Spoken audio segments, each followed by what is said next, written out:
All right, what's up, everybody? Welcome to the lab. We're gonna jump right in here. Good to see you guys, and see you on the other side.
All right, what's up, everybody? Welcome to the lab. I'm your host, Joshua Diaz. It's good to see you. Good to be here. We got sort of a. I'm excited because tonight we're gonna, review a couple different cases, but our dear friend of the show, my friend Dr. Gary, was on one of our favorite shows that we like to check out on here, and that's Brian Enton Investigates. And I'm sure a lot of you have already watched it. I watched 4 minutes of it, and I wanted to not watch any more because, well, I wanted to save it. And but from just the few minutes that I saw, it looked fantastic. But I purposely refrain. Now, I know a lot of you probably couldn't wait, just fine, and I understand. Let's see. Hippies. Bargain Huntina. Is that what it is? Did you change your name? Anyway, thank you for being a member for 4 months. But yeah, so I was very much looking forward to seeing that as well. Also, tomorrow on this channel at 6 p.m. and probably by the time this show's over, it'll be posted. But we will have Chris McDonough of the Interview Room, Dr. Gary, and hopefully John Lamb as well on this show tomorrow. And we will be talking about the Nancy Guthrie case as well. And I'm really excited to have them. At Canadian Mama Bear 1959 donated 50 Canadian dollars through Super Chat. Let's start the night out, right? Oh, love you, Josh. Thank you, Canadian Mama Bear. I appreciate that. It's very, very kind of you. And good to see you as well. Love you too.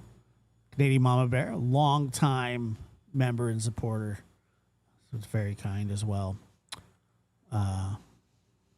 You saw Dr. Yeah, well, we're going to watch Dr. Gary's spot on Enton tonight.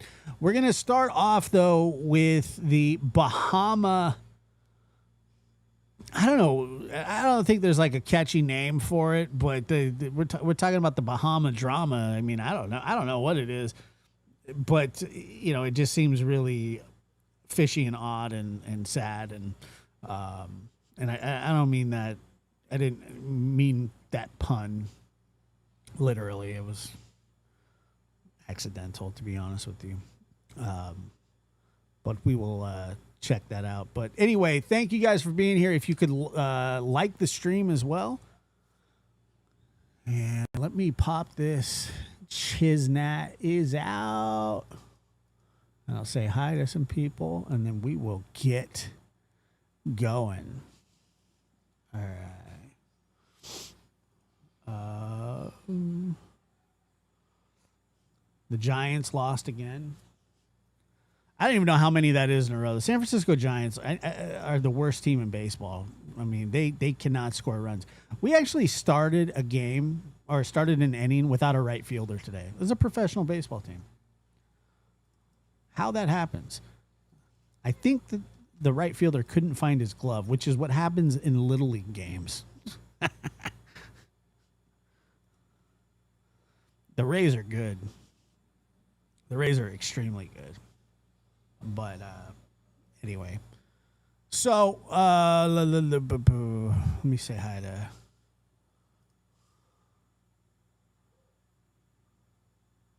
Okay, here we go. Yeah, I don't know. Go Rays. Yeah. So you guys, so I would assume that Dr. Gary does pretty good at everything that he does. So I'm, like I said, I'm excited to see it and excited to. Well, the pitcher actually ended up getting in trouble for a pitch clock violation because they started without a right fielder.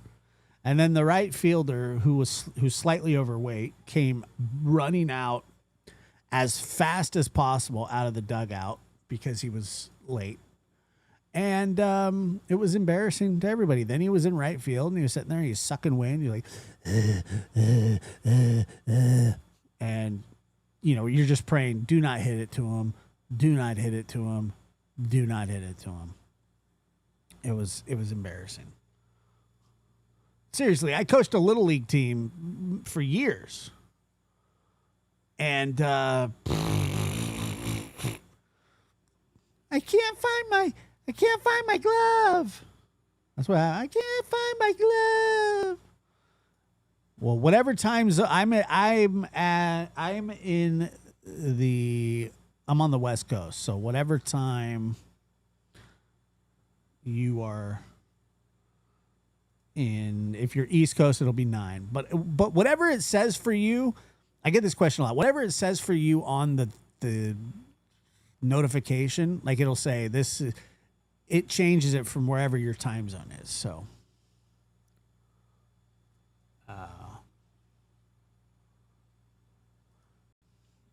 okay, here we go.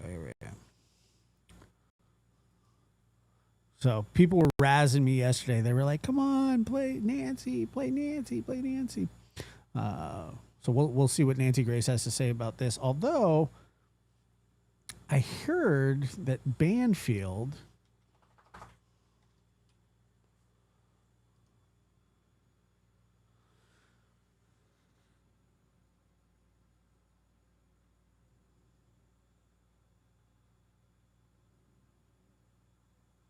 is in the Bahamas, but her husband. We'll play her late. We'll see if there's time there. All right.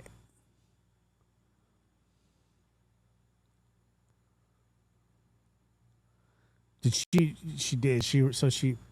Man, what an assignment that is, huh?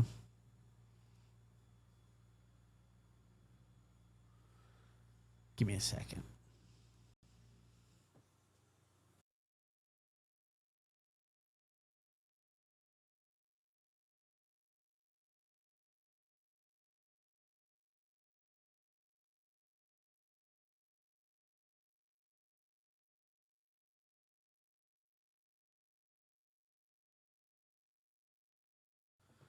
Otis is at it again.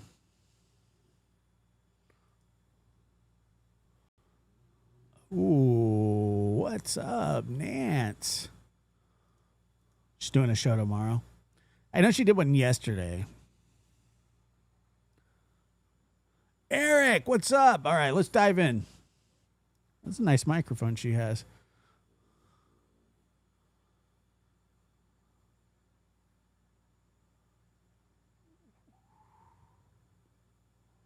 Canadian Mama Bear. Vest lies? What? We got Zelensky in the house tonight. Why? I don't know. A life vest / cushion that the hubby, Lynette Hooker's husband, says he threw to her has been found floating. But no Lynette. This as her husband walks free. Yes. I don't know how Nancy feels about this one already. I wonder if she's going to be rough on him. But I would imagine she would be. Lynette Hooker's husband has walked free and says he doesn't want to go into the details of her disappearance. How convenient. Good evening. I'm Nancy Grace. This is Crime Stories. I want to thank you for being with us. We're going to make Zelensky permanent? What about when the war's over?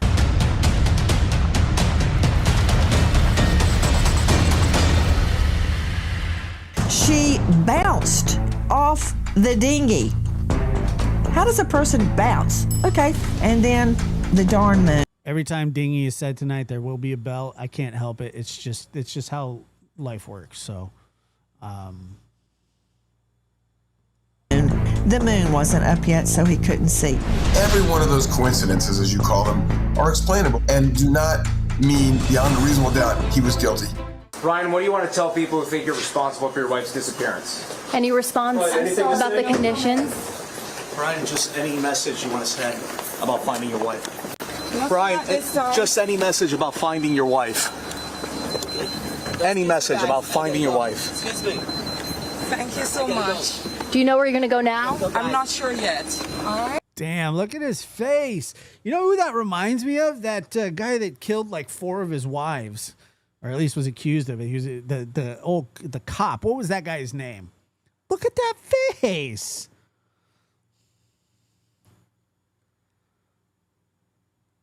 Oh my God. What was that guy's name? Drew Peterson, right? Yeah. Those Petersons, I got to tell you.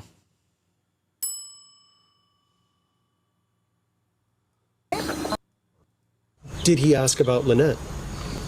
He just literally walked out, so he hasn't had any time. But throughout the time that he was here, he was asking about her. I take that as a no. Yeah, he's not asking. You know why he's not asking? Because I think he probably knows. Maybe. I mean, that's just my opinion. That's for our friends Fox News and NBC. Straight out to special guest joining us, Vanessa Walsh from Unmasked True Crime.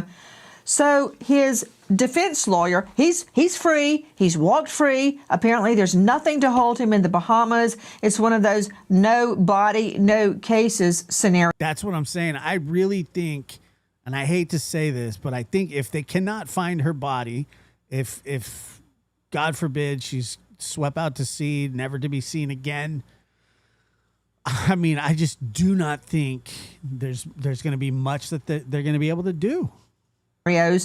The lawyer is asked, did he ask about his wife? Her response, he literally just walked out. He hasn't had time to say, where's Lynette? How much time does that take, Vanessa? Oh, no. Yeah, I thought a lot of the interviews were odd yesterday, all the way from the smirking, leaving the hotel, to the interviews that I listened to where when they ask if there's anything he can share about Lynette, he immediately says no, he doesn't want to interfere with the searches, which I would think would be the opposite of that, and that anything that he could share about her disappearance or about any specifics of the night would be incredibly helpful for the searches. Joining us now, special guest Ben Dobrin, boat captain with a 50-ton master's license, emergency. Well, I think that when there's smoke in these situations, like these at-sea mysteries, you better follow protocol all the way. When somebody goes overboard, like, you better do exactly what protocol is. Your story better match up perfectly with little variation, or I think you should be in trouble. Seriously. I mean, especially when there's a suspicion of domestic violence in the past, threats, things like that. Just because you're good at getting away with something doesn't mean you should be able to. You know, I mean, there's got to be something. I mean, was this really just a massive accident? Come on. Response diving instructor, trainer, police diver, emergency services diver. When you say you shot flares off and no, excuse me, I'm sorry, I'm ranting, but when you say you shot flares off and that didn't happen, or you say you threw her a life vest or a dinghy or whatever. But for our purposes, the fact that he is a boat captain with a 50-ton master's license makes him more than qualified to comment on this case. Ben, thank you for being with us. Listen to this, Ben Dobrin. And the waves were doing their thing, and Did she just say bend over? Is that the guy's name, Bend Over? I saw her, I think, twice. I threw her a flotation cushion that we used to sit on the dinghy, right after she went in. But I couldn't tell if she got it or not. We've been looking for the cushion too, the search and rescue teams. Okay, so for those of you that haven't heard about this case, this is a couple that's been sailing for a long time together. They had a tumultuous relationship. They left dinner in the Bahamas. They were riding their dinghy back to the boat. They said it was rough waters, or they didn't. He said that it was rough waters, said she fell in, and that she started swimming towards the boat, and he started going the opposite direction, I think. Very, very suspicious. There's a history of domestic violence. She's wanted to leave him. The mother's suspicious. So on and so on and so on. Okay. How small a person is in 2 or 3 floaters and 25 knot winds. And so after an hour of calling her, I never heard her voice. And a powerboat came by, and I waved my flashlight on my phone, and they were so fast that they didn't even see it. And then there's another one came by right behind it, sort of 5 minutes behind it, and I grabbed the flares by then. I had 2 flares, and they didn't see the flares, I guess. And then I didn't know what the. Has anybody ever seen a flare shot before? I mean, I've shot one. Don Wells also shot one at Molly Golightly. That's a fact. When she tried to come up on his property. But I've shot a flare off before. 0 chance nobody saw that. Come on. There's no friggin' way. By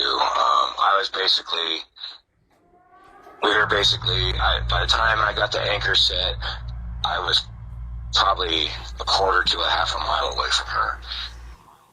That is the husband of Lynette Hooker speaking to a friend on the phone, describing in depth what happened the night his wife bounces off the dinghy and goes overboard. Ben, he has walked free. He has walked free down there in the Bahamas. And Vanessa Walsh, very quickly, was it the flotation cushion or her life vest that has just been found floating out in the ocean? I believe it's the flotation cushion that was found, not her life vest. I do too. So, Ben Dobrin, what does this mean to you? You said he should have. Ben Dobrin. I'm sorry. Thrown her. You said a life ring or a cushion. He says he threw a flotation cushion. Boy, he sure had a run of bad luck, didn't he? He gets in the dinghy, and then suddenly this bizarre wind blows up. And this dinghy bell is a bad idea. It's just there's so much of it. Of course, I'm not a boat captain, but it sounds to me like that was winds at about 29 miles an hour, and that's between 2 little islands. I'm very curious how that happens. Then the oar goes overboard after a pin broke. She didn't have on a life vest. The kill switch The kill key went with her. Just everything's going wrong. Why would that go with her? This make sense? Does this sound true, Ben Dobrin? It sounds like a perfect storm of failures. The fact that he threw the seat cushion, that's the right thing. That's the first right thing that I've heard from this entire incident. But this time he said 25 knots. Earlier it was 20 knots. 25 knots, like you said, is 29 miles an hour. You do not want to be in an 8-foot inflatable dinghy in 29 mile an hour winds. That is not safe. That is in no way, shape, or form safe. And especially as the sun was setting, that's a horrible decision that any seasoned boat operator would just say, no, it's too dangerous. We can't get back to our sailboat tonight. You're putting yourself at risk. I mean, obviously you're putting yourself at risk in 29 mile an hour winds in an 8-foot inflatable dinghy. That sounds horrible. And then he said he tried to put the oars in and one of the pins broke. Okay, I believe that, but that's just another thing in that list of failures. But you know what happens if you have 2 oars and you lose one? Now you have a paddle. You can use that one oar as a paddle and still paddle to wherever you want to go. And obviously he did. He ended up on shore. So at some point he figured out he could paddle to shore. But unless that wind was blowing him directly to shore, he's not paddling against the 29 mile an hour wind to get to shore. Just not doing it. You cannot paddle 29 miles an hour. So if he drifted to shore, that's one thing, but she would have drifted in the same exact direction. So she would have ended up on shore if the wind was pushing him to shore. That's a really good point. She would have drifted in same direction, not a different direction than where he was going if the wind story is true. What about the flares, Ben Dobrin? Because Vanessa Walsh from Unmasked True Crime has told us that... Can't you just call him Ben? I did not miss a few of them. Sources state there in the Bahamas, all of his safety equipment was still on the dinghy, that no flares were missing. I don't know how they know that, but that's what they're saying. He says he put off 2 flares and the boats going by did not see them. It's very easy to see if it's a check because your flares come in a waterproof box. And so the flares aren't just rolling around on the floor. So if they open up the box and if there's a slot for 5 flares, if there's 5 flares still there, the flares are still there. So if he discharged flares, there would be flares missing. Flares are difficult to see. People think that they light up bright and for a long time. They're not that bright and they don't last for a very long time, especially handheld, like you see the pistols. If there's boating around, and he said one power boat went by and he tried to use his flashlight on his phone, that's not a very bright light anyway.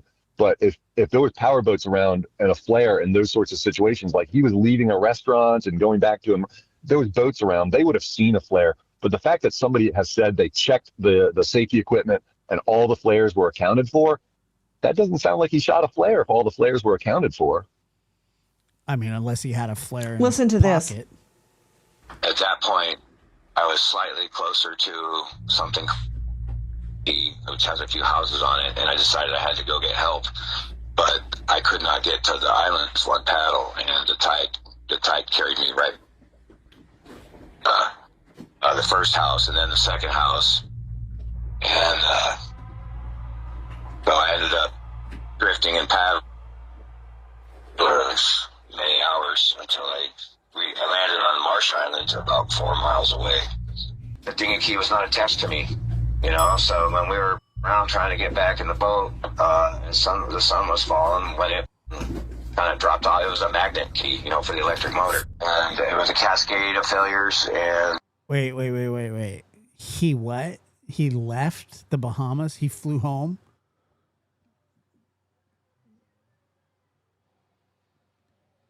He did?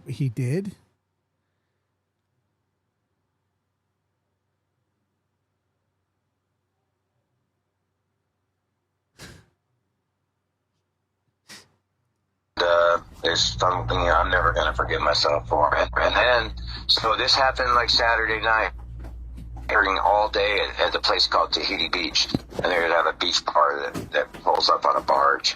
And, we hit the next stop and we stayed too long. We left too dark. All kinds of shit.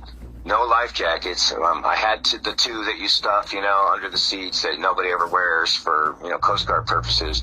But we used to wear these life jackets we had these other ones all the time. I can't explain what happened to us, I threw the dinghy out last, the anchor out last instead of first. Because the dinghy was all tangled up in the bottom. It was underneath another cushion, and I was just trying to get to her, and I was going to row. But it is ridiculous to think you can row a dinghy, especially a fiberglass dinghy, against the wind in 2 foot to 3 foot swells. I can't really explain it. I just know that I hate this boat, and if she doesn't come back, I'm never getting on this boat. I'm going to sell this go here.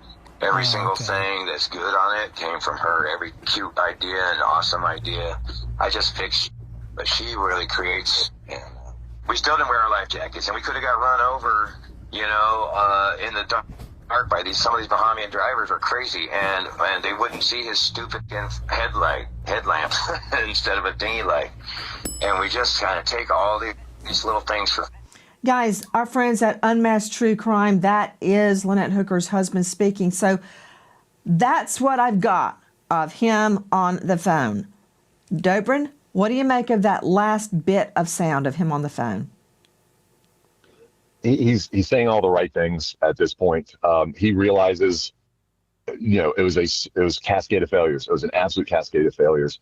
But the idea, he's in a 2 to 3 foot swell and a chop, that's wind driven.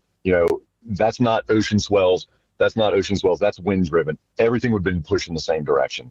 And so, yes, he could not paddle against that 29 mile an hour winds. He could not paddle against 3 foot seas. He shouldn't have been out there. But they Ben, should not I have been don't out there get in 3 it. foot seas. If the wind, of course, as you said, is blowing them the same way, and he anchored, as he said he did, the boat would have been going, let's pretend, to the left in the wind. She would have been going to the left in the wind. She would have been going toward the dinghy. Doesn't that make sense to you?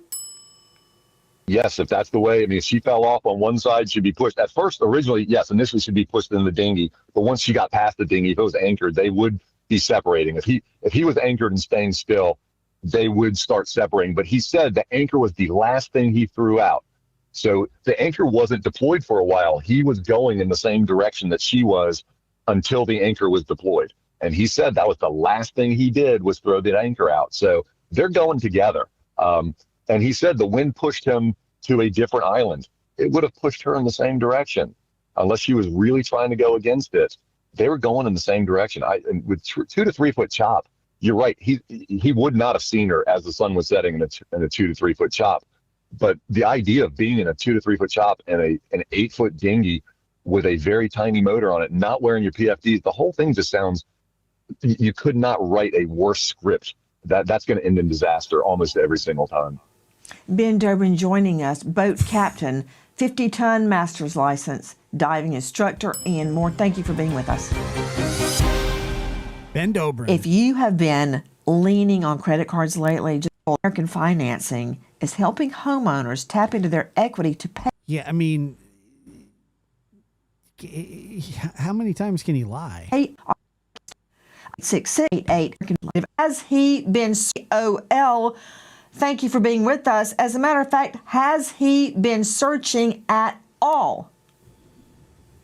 We've not seen that he has, Nancy. He has said that he believes that Lynette is still alive and that he's going to hire planes and boats to find her. He said money is, of course, an issue, but he hasn't said that he's not going to leave the Bahamas. We do believe from his attorney that he's not being prevented from leaving the Bahamas, but she believes he's going to stay there to try to find Lynette. He says he's never been apart from her for this long in their 25-year marriage.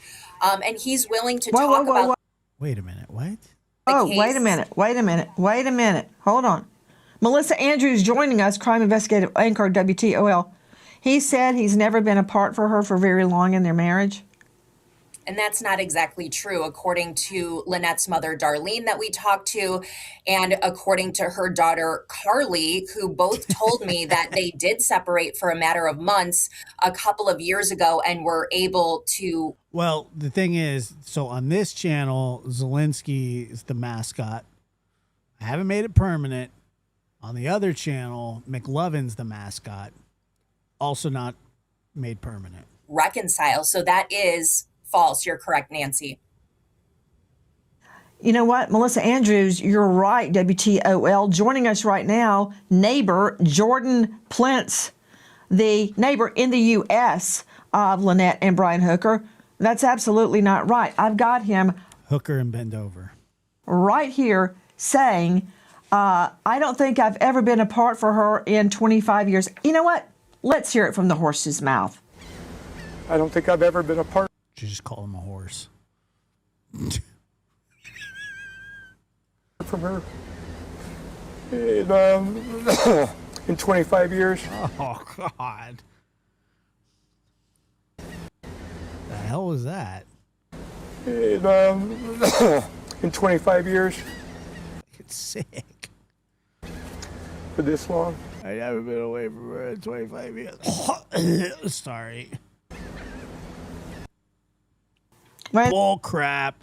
I hate this guy.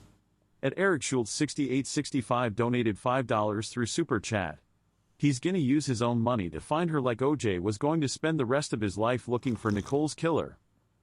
Yeah, that lasted exactly until he got out of jail and threw a party on his acquittal. A party. And then he left L.A. because he was scared that he was going to run into the killer of his wife. And, you know, you're just like, dude. And young Goldman, whatever. Probably ran into him all the time. Just constantly running into him. Tripping over his feet. Having coffee with him. Brushing his hair. Wait a minute. Where are the tears? That's a whole nother can of worms. That's from our friends at NBC. Not apart from her in 25. Thank you, Eric. Appreciate you. Years. Melissa Andrews is right, Jordan Plintz. You have described, according to your mom, many times that Lynette left home and moved in with her because of alleged domestic violence. So just briefly, like I said, when Darlene leaves and goes to Florida, I watch over the house, and she said that she was going to move in, that she was leaving Brian, and she stayed for probably 2 or 3 months, and then he came back for her one day, and then Darlene was like, she's going back. So, I mean, she's an adult. She can make that decision. According to what your mom was told by her, why did she leave to start with, Jordan? The domestic violence, the abuse. I think the isolation too. I mean, she gave up a good career. She sold her home. She sold her belongings. They literally have everything they own in Darlene's garage and a Buick that they drive.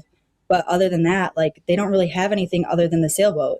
For those of you just joining us, the husband, Brian Hooker, has been cut loose. He is free to leave the Bahamas and go wherever he wants, including jurisdictions such as Vietnam, where there is no extradition treaty. But I want to go back. I mean, dude, can you imagine if he went to Vietnam? That would be wild. Back to what it's already wild. Just observe. Vanessa, Melissa, watch this. It's been a long time. I don't think I've ever been apart from her in 25 years. Wild _ donated $6 Canadian and 99 cents through Super Chat. I'd like to know where the tender aka dinghy is. Is it on the Soulmate or no? For this long. From our friends at NBC, Vanessa, that's what you were describing earlier. Vanessa Walsh with us, the star of Unmasked True Crime podcast. He tried to cough, but there were no tears. You first pointed that out, and you're right. Yeah, I watched that. I tried to even be fair. I went back, I watched it multiple times. I'm blowing up my screen and pausing it. But he does a lot of the performative things, like, the facial expressions and removing his glasses and wiping his eyes. but there are no tears. I noticed also, Melissa Andrews, that he was asked point blank, what is your message? What is your message about finding your wife? And he says, thank you so much. What about Lynette? Where are you? I'm going to find you. Will everybody please help me find my wife? I didn't hear any of that. Exactly. And Nancy, one of the things that stuck out to me was he said, I want to go talk to these volunteer firefighters and these volunteer searchers, almost as if he was going to seek them out to thank him. But to your point, we've not seen any video of him actively going out in a boat and searching the water. He says that he has heard that a missing person can be missing in the ocean for weeks or even months and still be found. I've not heard that. Yeah, so how many times do we hear this where, they're like, I want to get back to searching when somebody goes missing. I want to get back to searching. And there's no searching. And in this case, this isn't like the Nancy Guthrie case. She fell overboard with him on the boat. It's not like he's searching in the, if what he's saying is true, she's out there floating around somewhere or on an island or something like that. He can search for her. In that situation, you can search for somebody.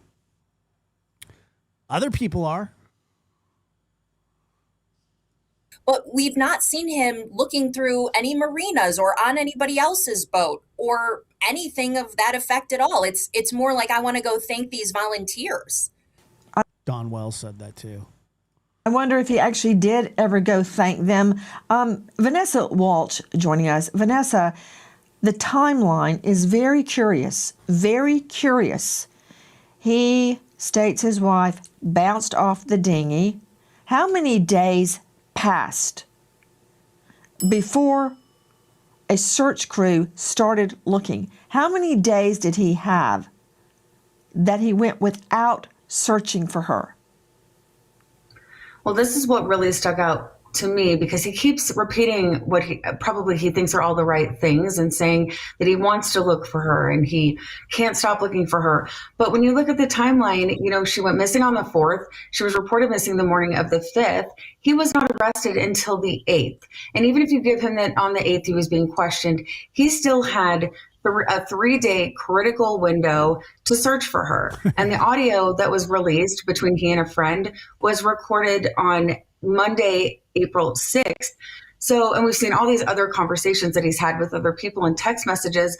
So to me, it seemed like he was much more interested in kind of getting his story out and building his narrative than he was actually going out and searching for Lynette. So all this time he's calling his friends. So is there anybody? Let's do a poll. We're going to do a poll.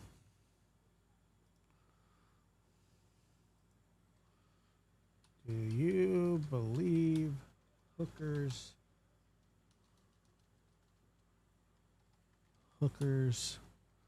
story? Yes, no. So the poll is, do you believe Hooker's story? That's it. And then we'll talk about Bend Over later. All right. Have fun. I believe they were in St. Martin's, and these long-winded phone conversations that we have on recording, trying to explain what happened to Lynette, how it was all the fault of a series of unfortunate events. He was not out looking for her, bottom line. It doesn't appear that way unless we learn anything new. He was mainly just calling everyone that he knew, trying to give all the details of what happened on his end. Joining us now, veteran trial lawyer from the Tate Law Group, Mark Tate. Mark, why is he not out looking for his wife? Well, I think he said he was going to, Nancy, and I believe that he said that he couldn't live without her. This is the longest he's ever been without her, the entire time he's known her for 25 years. And I've never seen somebody use this kind of microphone for an interview. Did he take this directly from the stand in a courtroom? Oh my God. What is that? Is that a nasty? Is that like one of the talk with from ground control to NASA? I believe he is. He said that funds are limited, but he's going to try to rent planes and rent boats and look for her. Mark, he has a boat. He's a boat captain. He's got a boat and a dinghy. When? Yeah, but a dinghy, a little 8-foot dinghy. Woulda, coulda, Nancy, shoulda. come on, man. He's got an 8-foot dinghy and he's got a sailboat moored He's got a in yacht. Elbow Key. It's not like he can use that. That's not a search and rescue boat. It's just not a search boat. It's a little sailboat. It's He's got an a 8-foot boat. dinghy. Look You at can't him. I'm use looking that. at It him doesn't right have the now. maneuverability. Say what? I'm sorry. What are you saying? No, you can't. A sailboat is not a search and rescue boat. It's just a sailboat. It doesn't have the maneuverability. It doesn't have the draw. It doesn't have the ability to be above the water line sufficiently to see things that are in the water. A search and rescue boat is not just something that you can go press any vessel into doing. That's why he wants to rent planes, so you can see more than just at the water line. So, I mean, I can't be critical of the poor guy who's not out there searching around in a sailboat looking for his wife. And the dinghy is clearly not seaworthy. So I think that to press him into saying he's not using his boat or his dinghy to look for his wife, I think that's a little unfair to him. Now, I understand that he sparked a lot of interest. I'll tell you what's his, unfair. His wife going overboard and him refusing to give details. In fact, he says, I'm not going to go into the details too much. Why not? To you, Vanessa Walsh, isn't it true when asked, and here's his chance to beg the public to help him find his wife, he said, I don't want to go into the facts. Yes, he immediately says no. When they say, is there anything you can tell us that will help us find Lynette? He immediately says no, and he doesn't want to interfere with the searches. That comment made no sense to me whatsoever. And I wanted to point out something that his friends also told me the other day that has really bothered them. The sailing community is very tight-knit, and they have apps and multiple ways to stay in communication with each other, to alert each other if there's an emergency or if they need help. And Brian would know about all of this as long as he sailed with Lynette. Yet, according to his friends, Brian never used any of that or reached out to anyone to even ask for help since the time she went missing. So it really did beg the question, especially with their friends, of why didn't he use those things? What was the last thing that you remember saying to each other? Without going into a lot of details because of the ongoing investigation, I will always think there was something I could have done differently. Of course. Of course there was something he could have done differently. My one job was to look out for her, and that has not happened. His shirt almost perfectly matches his hair. Like white on rice. I don't know why that, I mean, that means nothing, but I just can't stop looking at it. And I'm going to keep looking out for her now as best I can. Maybe I'm wrong, but 2020 and 2019 just told me he's not out looking for her. He's giving one interview after the next. Melissa Andrews joining us, WTOL. Just like Vanessa Walsh said, he keeps talking about blah, blah, blah, blah, blah, instead of doing something about finding his wife. And when he's asked what was the last thing that she said, I don't want to go into the investigation too much. What? Why not? For all I know, the last thing he said to her was, overboard, boom. How do I know that's not the last thing he said? And he is not crying. I don't know why he keeps quivering his voice like that and wiping his eyes. There's nothing there. You're right, Nancy. I mean, that's the reason we have the saying, actions speak louder than words. You're pointing out, where is the action of him searching for his wife, organizing search parties, as Vanessa said, and as you said, getting together this big sailing community that they have. They've been sailing together for 12 years. So he hasn't been asking for help in those areas. And, you know, we also I don't think that it impedes an investigation to reveal what the last conversation you had with your wife who went overboard was. I just don't. No, it certainly does impede his investigation or them investigating him. That's why he's not doing it. That's his point. he doesn't want to give too many details because when and if they charge him with whatever it is that they charge him with, and I don't know if they'll be able to or not, and I hope that they will be able to prove something. He doesn't want to. He doesn't want to go back into the court or into court, and then they play this interview and that interview and this interview and that. Why'd you say this? But then you said this to investigators, and then you said this, and then you said this. That doesn't play well in front of a jury. I think that an investigator would have a problem revealing that information. And he should certainly wear like a navy. I'd say a navy blue shirt instead of a white bohemian colored, like a tourist in the Bahamas. American homeowners title history report, free title history reports. Evictees, you've been working your whole life and putting money. Vanessa, he really is, Eric. He's as nonchalant as they come. Is the star of Unmasked True Crime podcast. Vanessa, what more have you learned from the friends? Now, I know the flotation device was found. I know that was found. I think it may have been a cushion. It was found floating in the water, but no Lynette. Right. And I guess that would be one of the pieces of the story that turned out to be accurate. But they've also learned that, well, it's been stated that her Apple Watch was also found. Now, her friends say that she always wore the Apple Watch, but it is possible that that day she decided not to wear it for whatever reason, or that it was charging. But that was also another interesting piece that has come out in recent days. Yes, why was she without? He looks so stupid in that dinghy. I don't know why.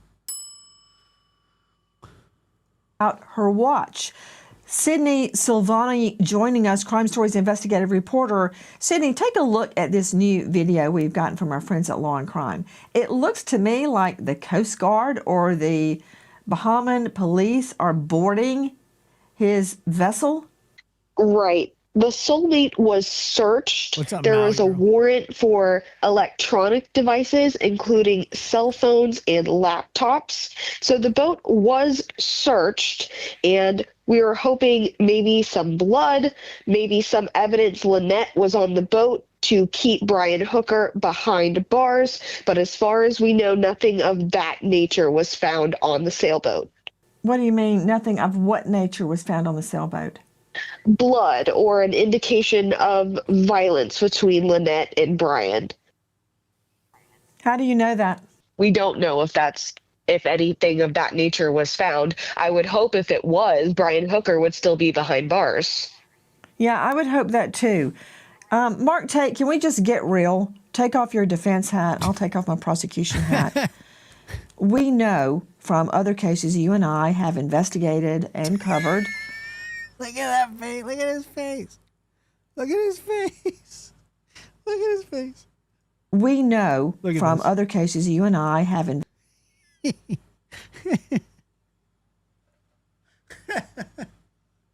Oh, man. Look at him. investigated and covered that involve. He's pumped, dude. He loves this. He's like, this is my every day for me. This is a Wednesday. Let's do it. Of, let's just say, our friends on the islands. I'm thinking of the Bahamas. I'm thinking of Natalie Holloway in Aruba and so many others, for example. And this is no knock.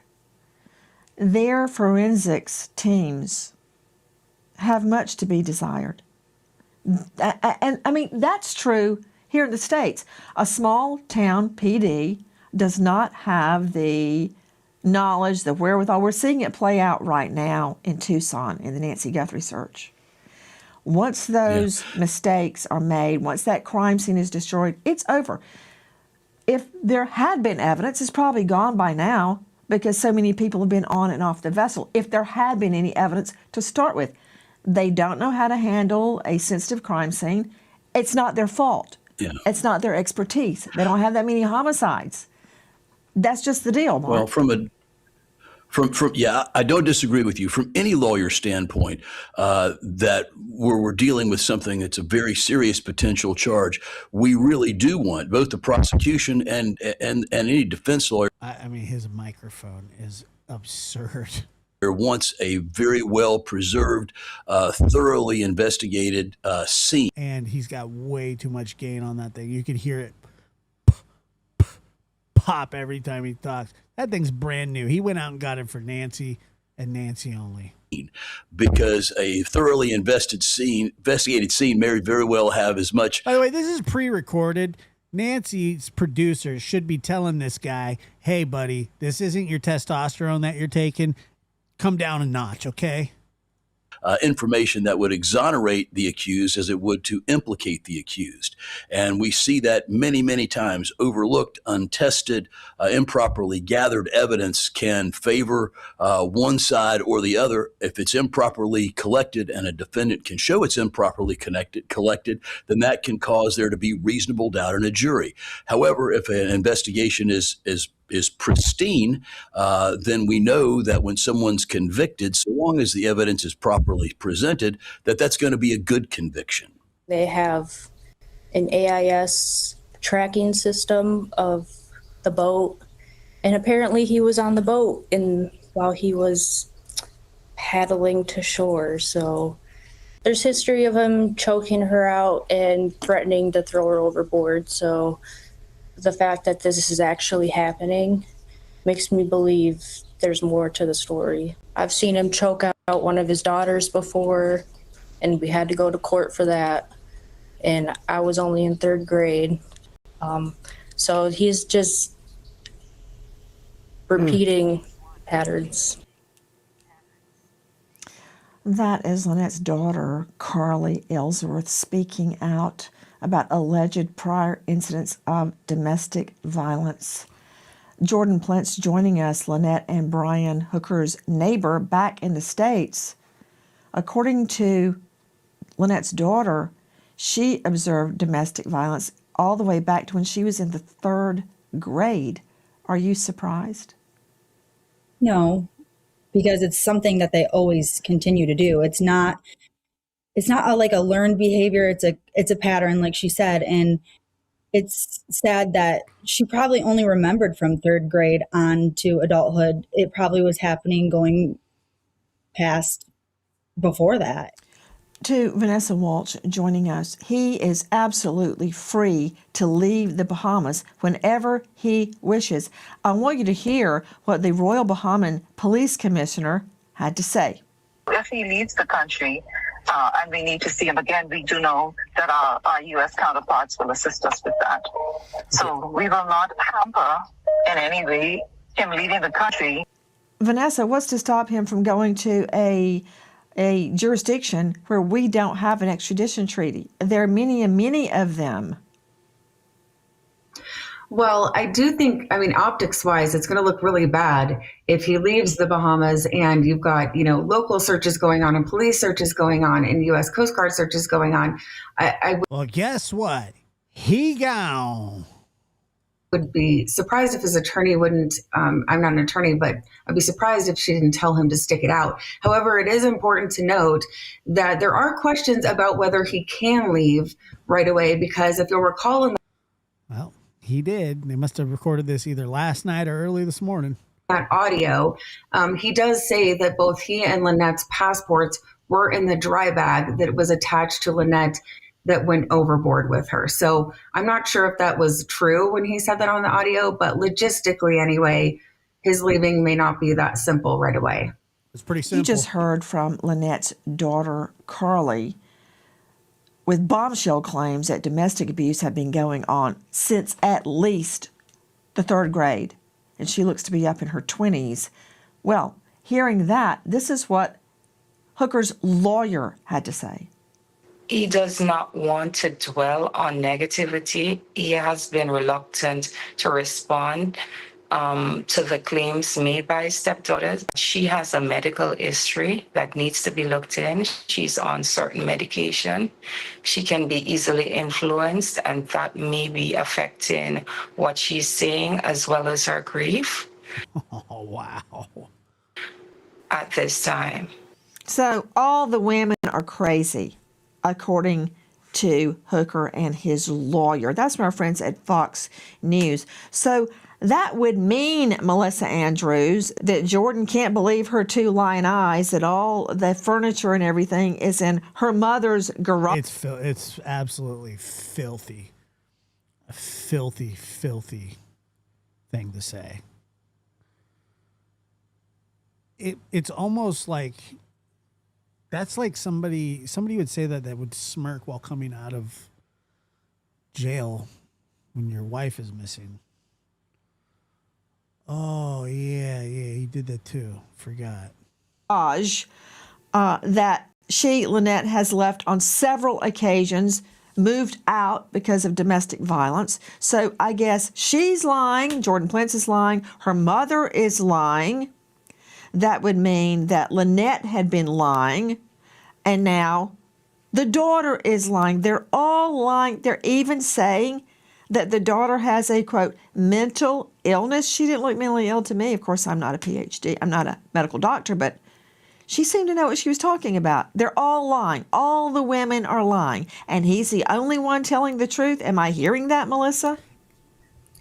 You are, and I did talk. So not last night, but the night before, we watched all the pertinent interviews about this case in one go. Bam, bam, bam, bam, bam. So we did watch all those, and the mother was not shocked in the least that something of this nature had transpired.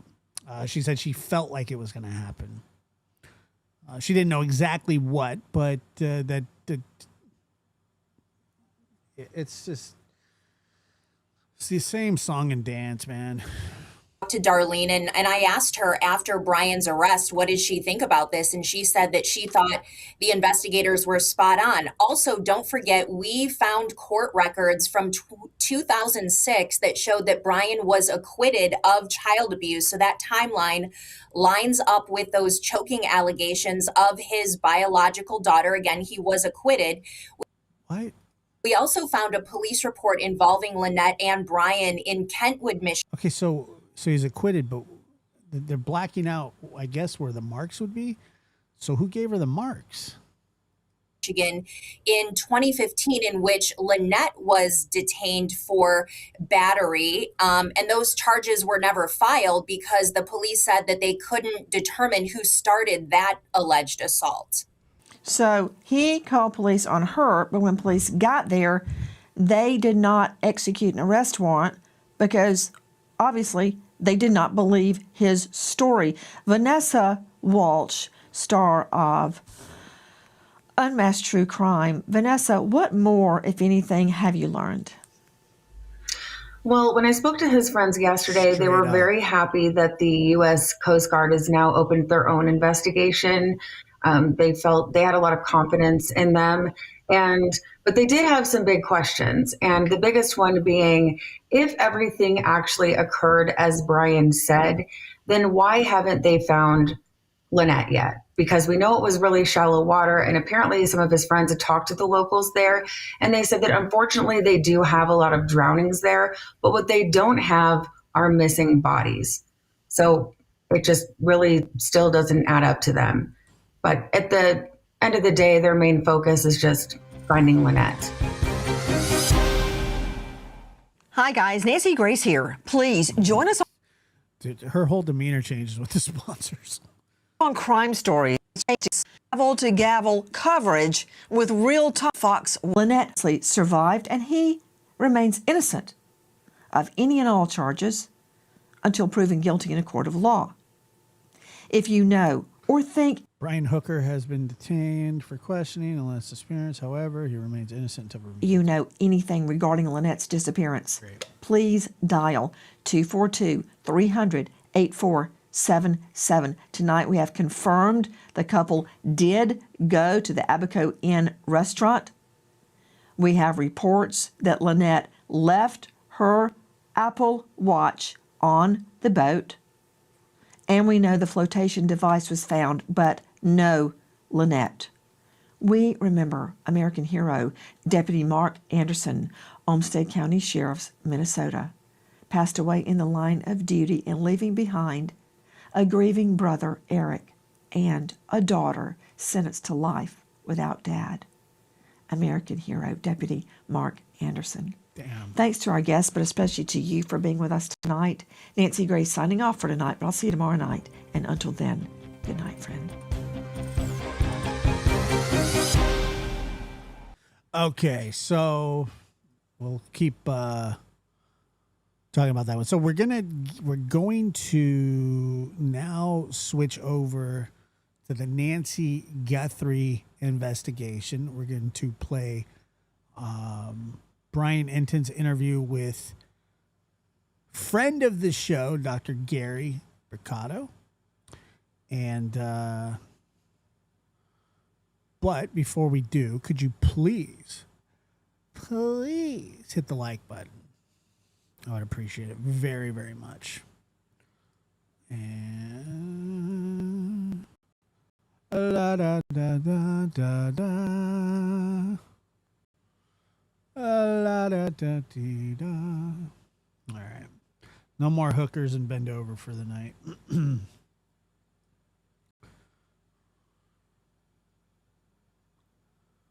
Okay.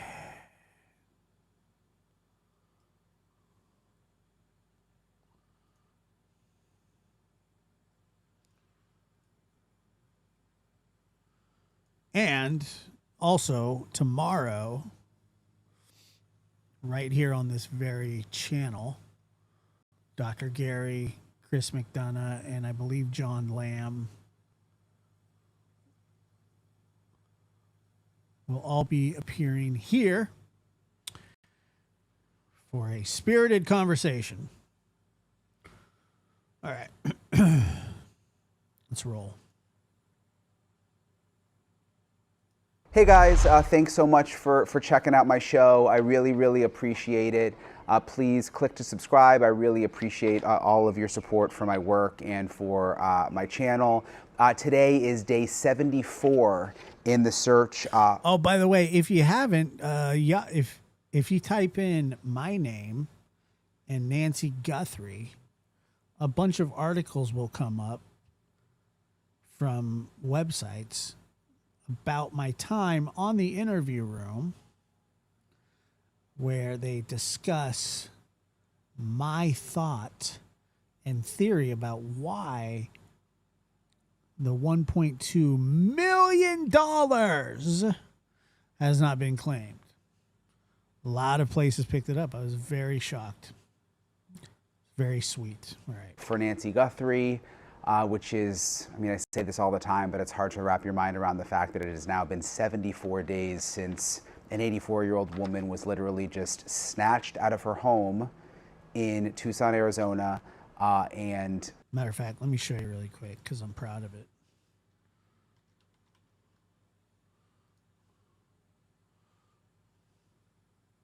Parade magazine, Yahoo. Look at this. Check this out. How cool is that? They call me podcast. A true crime host. That's me. Let's see. Nancy, the 84-year-old mother of Today host Savannah Guthrie, has been missing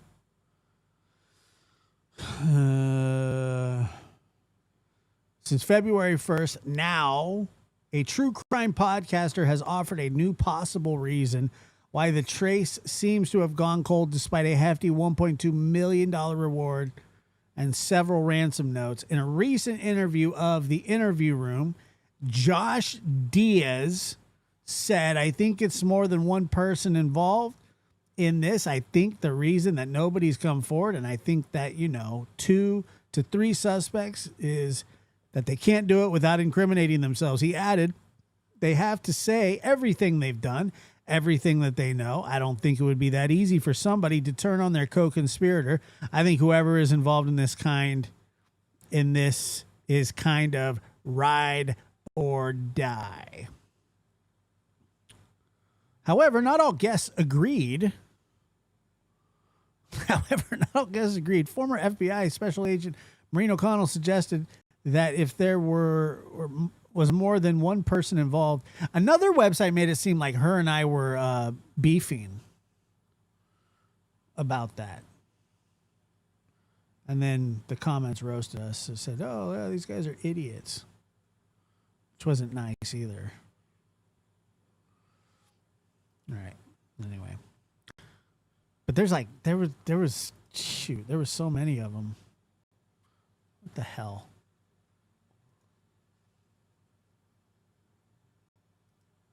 Hold on. We're spinning. We're back. Are we back? We should be back. Come on, buffer out.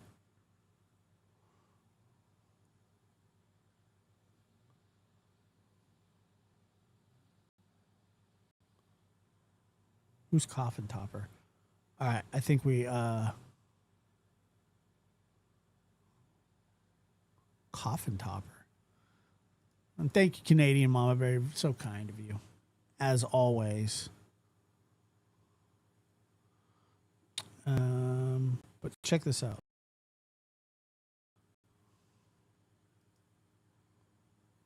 Okay, this is pissing me off. Look at it. MSN, OK Magazine, Parade, National Today, Yahoo, AOL, Entertainment Now, Inquisitor News, 102 The River, AOL.com, so on and so on. Very surprised. Very happy. And One Big Doodle donated $4.99 through Super Chat. Congratulations, Josh, on your super achievement. Bam. Thank you. Appreciate it.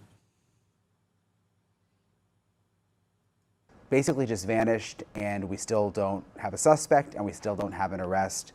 I've got a couple emails from you guys like, why aren't you doing more Nancy Guthrie episodes? You know, for a while I was doing them every single day. And I'm still working on the case every day behind the scenes, but you know, there's a lot of work donated that $5 goes through into Super trying Chat. to confirm. I don't think people trust the government to pay a reward. Yeah, well, I'm sure that if you had nothing to do with it, then there would be nothing not to trust. I think that they wouldn't trust that they can get the reward, because if they lie about anything and they figure it out, then they yank it from you. But I think there's some of that too. Things and talking to sources, and that doesn't always lend itself. But I don't think most of that's not from the government anyway. Most of that is from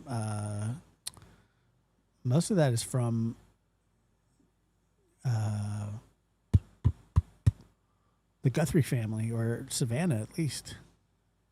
Be doing a new episode every single day, but I'm obviously staying on the story, and I'm working very hard on it every single day still. This episode, though, is so interesting to me. You guys remember I interviewed Dr. Ann Burgess, criminal profiler. She inspired the show Mindhunter, incredible woman. She works with a man named Dr. Gary Brucato. I'm like an excited little brother. He's a visiting scholar at Boston College right now, where Dr. Burgess works. They work on forensic research. Even though I laughed during the poem, which I'm sorry about, I apologize. At Dreamcatcher T9K donated $5 through Super Chat. Profusely, I apologize. And really just... Isn't that what a little brother would do? Studying criminals and getting into the mind of criminals. And what's so interesting is you're going to hear from Dr. Brucato in this episode, where he uses research and science. And thank you, Dreamcatcher. And thank you, Eric. Another good hair day for Brian. You know, I've found out that they keep guys like this on retainer, like haircut places. Like, they go once a week, and the stations pay for it. Statistics to narrow down who he believes the suspect is in the Nancy Guthrie abduction. So again, this is all scientifically and And Mary, thank you, Mary, as always, for gifting. Let's see, 5. Oh, look, and like really cool people got them too. Look at how cool. Look at how cool we got. YouTube Bad Actors, Staple, Kelly K, Brandy, Mick Shackelford, and then let's see. Dude, Mick Shackelford got one? That's fire, dude. Oh, thank you so much. Yeah, it was. Ferraro 8353 donated $20 through Super Chat. Go Josh. Go Josh, thank you. Yeah, it was pretty exciting, to be honest with you. At Anne Marie Canada N4Z donated $10 through Super Chat. Congrats, Josh. Love your sense of humor. Appreciate it. Thank you. And I appreciate all you guys being here. And once again, thanks to the interview room for allowing me to spew my nonsense. Dubs in the chat. That's right, Mary. Dubs in the chat. That was one of the best. That was one of the best roles of gifted memberships we have ever had. It's epic. Dubs in the chat. At NJ_Elaine_1 donated $4.99 through Super Chat. Oh, thank you guys. I appreciate you very much. Thank you for all the support. You guys are awesome. All right, Dr. G, here we go. Let's see. Thank you, Donna. And NJ, good to see you as well. Somebody said, and I haven't watched the whole episode yet, but did McDonough hit us with the nonads again? I hope he hits us with the nonads tomorrow. That's my favorite. I love when he hits us with the nonads. Nonads.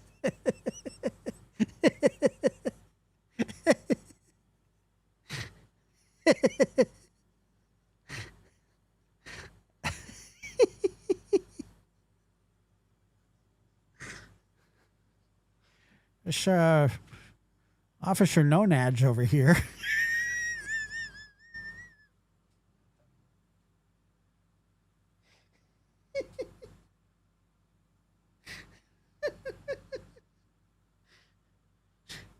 Guy can't find his way out of a paper bag. Nonads in the house.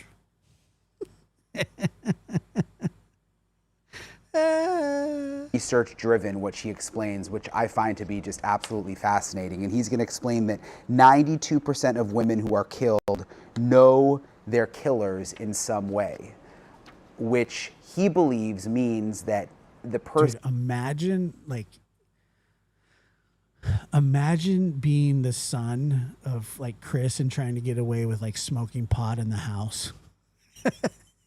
It wouldn't happen, dude. You would not be. It would be just like on Meet the Parents, but probably worse. You guys smoking reefer over here? Come here. Come here. Let's do a pat downs. Let's do a pat downs. Responsible. What you got on here? You got that crap on you? Huh? Come here. For Nancy Guthrie's abduction and possible homicide, and I don't want to go there yet. We don't know for sure what happened to Nancy, but he believes it is likely someone. I did. Yeah, I used to make. I need to do that again. Maybe I'll take a trip to the library again.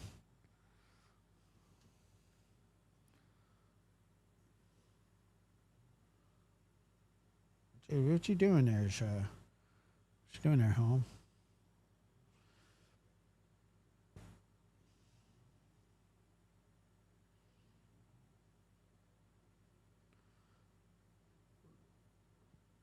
All right, let's do it. Who knew her in some way, whether that be someone who worked in her house at one point, someone she, knew from going to the grocery store. I mean, could be literally anyone in that capacity, but someone who knew her based on the statistics. And he's going to go through several different, statistics and research methods that he has to try to narrow Yeah, Eric. Are you a pothead fucker? down who this person is responsible for Nancy Guthrie's disappearance in this episode. I'm joined now by Dr. Gary Brucato. It's nice to see you, Dr. Brucato. He's a forensic and clinical psychologist, a researcher on violent crime. He's a visiting scholar at Boston College, member of... Yeah, Dill's joke. Hey, Dill, spread 'em. Smoking the devil's lettuce. The expert panel for the Cold Case Foundation, and has a very popular book, The New Evil, Understanding the Emergence of Modern Violent Crime. So I'm really happy to talk to you today, Dr. Brucato. I've been talking to a lot of people. I think someone you work with too, Dr. Burgess. I talked to her a couple days ago, just to find out, what they think about the Nancy Guthrie case. I've heard a lot of different theories, but what I'm really interested with you is that you're so data driven and stats and research, and you come at it from a real data perspective based on what real statistics show in the crime world. Based on Is that No Nads in the chat? Is that Sheriff No Nads? No Nads. That's the funniest stuff ever, man. Oh, God, I love it. What is your profile for who this suspect could be? Well, in order to do that, first we have to make buckets that are motivationally driven, and then think about the likelihood of each of those before we can start thinking about the type of person who committed the crime, right? And so what you start with is the question of whether there was a sexual motivation. That is one of the prime reasons somebody would randomly break into a home and target a person. It turns out that breaking into a person's home and doing that is actually fairly rare. It's quite rare, but to do so with an elderly victim is profoundly rare.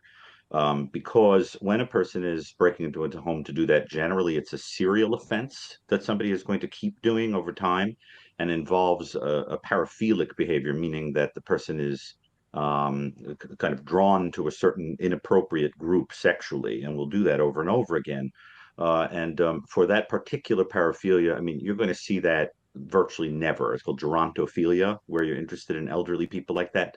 You can sometimes see an offender break in and do that when they're randomly targeting people, like in the Richard Ramirez case, where the age of the victim is not important to them, just that there's an available victim who's vulnerable.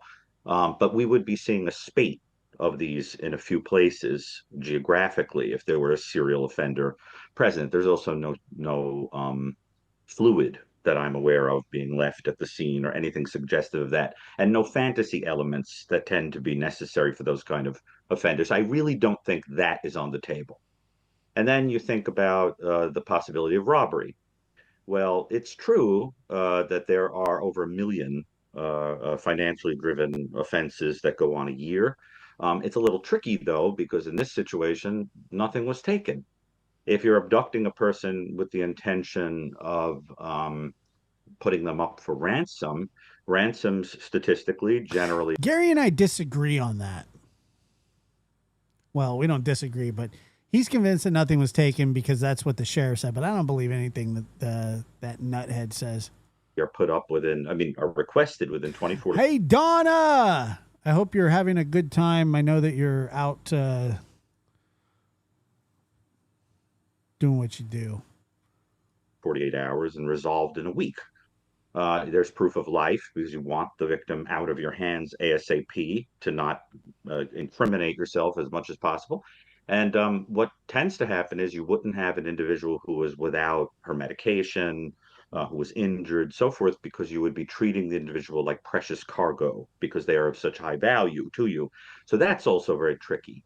And then you start thinking about the possibility of just abduct. Well, to be fair, this isn't a 4-hour show. So he can give it all he can give it his best posture and camera angle and lighting. For generally, there are only about 350 abductions in the country a year. and they are almost all children. Very unusual for it to be an older person. And one of the most The last show was like 4.5 hours. important things to bear in mind is that in those situations, it is usually someone who knows you. Now, let's say this is actually a homicide. It's long, but Up to 92%, according to some reports, up to 92% of people who are killed in the United States know their killer in some way. The estimates are between 76 and 92%, according to the various literature I've read. So you think about that and you say, okay, so this person who did this probably has some passing relationship, at least, with this victim. And that matches some of the comfort level, potentially spending quite a lot of time in the house and things like that that we see on the screen. Now, if you take all of that information and you put it alongside what we're glimpsing on the camera, what I was very struck by, and I know that Mary Ellen O'Toole, for example, the prominent profiler, has made the same point. A lot of what we're seeing is somebody who is way Look too who's in the cool. house. Unmasked True Crime. We're honored to have you. Thank you. Good to see you. We saw your spot on Nancy, and it was excellent. Under pressure, looks not even flinching under pressure. And that kind of person that we see, when we see that, we start thinking about a person who probably has some psychopathic character structure, because even somebody who is frequently committing crime, who isn't psychopathic, is going to look a little nervous. They're going to do some things that show physiological evidence of being a little scared of getting caught. This person took time to conceal his identity and to not leave traces, but clearly is unafraid. The reason that's extremely important is because when we're dealing with somebody with that kind of character structure, the probability is very high that the person has had a long history of either inappropriate behavior that people would remember or criminal behavior. So that the individual that is on the camera looks to me like somebody who may very well have come into contact with law enforcement previously. And so there are two things I would be doing, because I really believe this person is local because of the comfort level. And I know many experts agree with that. And you put these two things together and you start thinking, okay, we should be talking to prisoners and people in jail and the demi-monde, of the area. And we should also be talking to people in the area who may remember having a kind of nasty run-in with a person, a grudge-holding kind of nasty person. Hey guys, this message is sponsored by Raycon. I actually have their essential open earbuds and I love them. They just go around the top of your ear and then they sit right on the outside. They sound amazing, music sounds amazing with them, but what I really love about them is that when you're wearing them, you can still hear what's going on. So like if I'm sent off the Dude, I know. The other day I almost got hit by a car when I was, not even kidding. I didn't have my AirPods on transparency mode, and essential open earbuds. Almost hit by a Buick. Can you imagine that? I think they would make an awesome gift. You may also just love them. Local moron gets ran over by a Buick because he didn't put his AirPods on transparency mode. I appreciate Raycon for sponsoring this video. Because people with that kind of character structure are far more reactive to insult than they are to threat to themselves. So what you tend to see are, getting into fights with people that have slighted you, bumped into you, shortchanged you at a cash register, something like that. So there should be a lot of asking around for somebody with that. And you would also be looking at post-offense behavior. Somebody who might be sort of acting out or taking steps that suggest doing something criminal, hiding a person in their home, etc. Now, finally, what I'll say is that if this is a financially driven offense, what the statistics and my experience come together to suggest to me is that there's one of two scenarios that occurred here.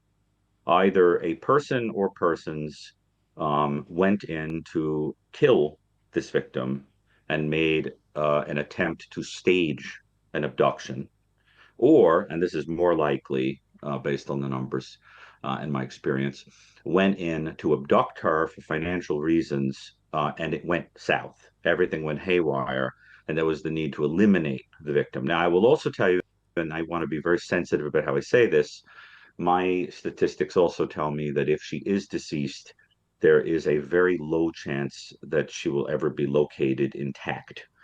Yeah, I was thinking that too. No, Macho is not with me. Macho is not allowed to walk the neighborhood. The HOA doesn't allow it. And they say no feral beasts are allowed. I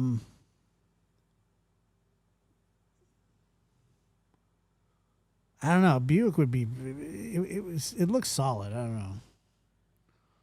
Offenders of this type are going to eliminate every trace of the individual, either by placing them in a deserted area where animals can eliminate the remains, or by burning or dismemberment or something like that. The idea being that in 2026, offenders are just a little too aware of how easy it is to get caught if there is some piece of somebody left. Now, again, it's very heartbreaking for me to say that, but I just think based on the numbers, I do need to say that. Finally, what I'll say is that if there is more than one person involved, and I strongly suspect there is, what I am inclined to think is that the person we're seeing on the camera, as I've said in a few places, is sort of like the waiter, and behind the scenes, there's some sort of chef. The person on the screen does not come across as particularly adept at what he is doing. He's comfortable. No, I made that up. I can walk Macho wherever, but he won't walk. You don't understand. He will not let you harness him to put you cannot put on his harness and his leash, because once you put his leash on, he grabs the end of it and shakes it. And then he shakes it until he vomits. Then he lays down on his belly with all fours spread out, spread eagle, and falls asleep. So that's why. That's why he doesn't walk. The feral beast thing was just a joke. But makes a lot of foolish, amateurish mistakes. I mean, as simple as not wearing your holster correctly and in a way that could be very dangerous. The firearm not matching the holster, the flowers and the camera, getting caught on camera.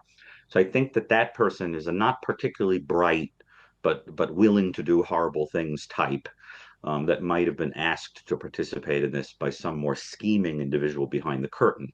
And if I'm right about that, the more scheming person behind the curtain. And once a week, I try to get him used to the idea of walking. And I work on it, and we never make it out the front door. Otis does. Otis will walk. Curtain is going to be somebody who is living a little bit more of a double life. The type of person who would superficially look even pro-social or kind to the victim, but who has a reason to want to eliminate them. Do I think that the person who did this knew the victim? Yes, I do. 92%, as I said, of people who are killed, and it does look like that may have happened here, do know the person who did it in some way. So to put this all together, I'm thinking at least one male, probably a group of people collaborating, one more openly at least, and perhaps somebody behind the curtain or party behind the curtain, probably financially driven, probably was an attempt to abduct that went south, or an outright homicide, and in either case, probably some kind of financial motivation underlying it. Gosh, you gave me a lot to think about there. It's so interesting. Statistically, are there stats about how often something like this is solved? Because that's one of the big questions now. I mean, it's been more than 2 months.